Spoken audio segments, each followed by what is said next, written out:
Top news சேனலை subscribe பண்ணாதவங்க மறக்காம கீழ இருக்க ரெட் கலர் பட்டனை பிரஸ் பண்ணி சப்ஸ்கிரைப் பண்ணுங்க. மேலும் செய்திகளை உடனுக்குடன் அறிய பக்கத்துல இருக்க பெல் பட்டனை பிரஸ் பண்ணுங்க. தமிழ்நாட்டில் கோடை வெப்பத்தின் பாதிப்பு அதிகம் தெரியாமல் இருந்த நிலையில் இந்த ஆண்டிலேயே அதிகபட்சமாக 36 டிகிரி செல்சியஸை கடந்து செல்லும் அளவுக்கு வெயிலின் தாக்கம் இருக்கும் என்று தமிழ்நாட்டின் வெதர்மேன் எச்சரிக்கை விடுத்துள்ளார்.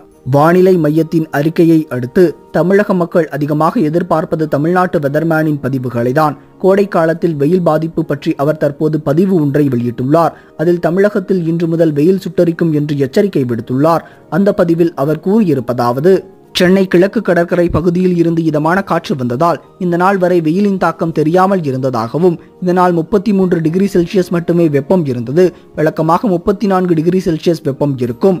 ஆனால் இந்த இதமான காற்று காரணமாக வெயிலின் தாக்கம் குறைந்து 33 டிகிரி செல்சியஸ் மட்டுமே இருந்தது.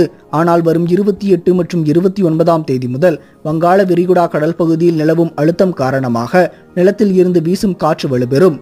தமிழ்நாட்டில் 28ஆம் தேதி முதல் வெயில் சுட்டரிக்கும். அதே சமயம் நெல்லை, தூத்துக்குடி உள்ளிட்ட தென் மாவட்டங்களில் மிதமான மழைக்கு வாய்ப்பிருப்பதாகவும் தெரிவித்துள்ளார். இந்த மழை விட்டுவிட்டு பெய்யக்கூடும் என்றும், அதே சமயம் அதிகப்படியான மழைப்பொழிவு இருக்கக்கூடும் என்றும் தெரிவித்துள்ளார்.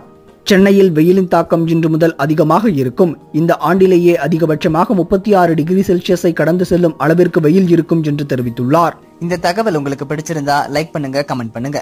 மறக்காம கீழ இருக்க ரெட் கலர் சப்ஸ்கிரைப் பட்டனை பிரஸ் பண்ணி டாப் நியூஸ் சேனலுக்கு சப்ஸ்கிரைப் பண்ணுங்க. நன்றி, வணக்கம்.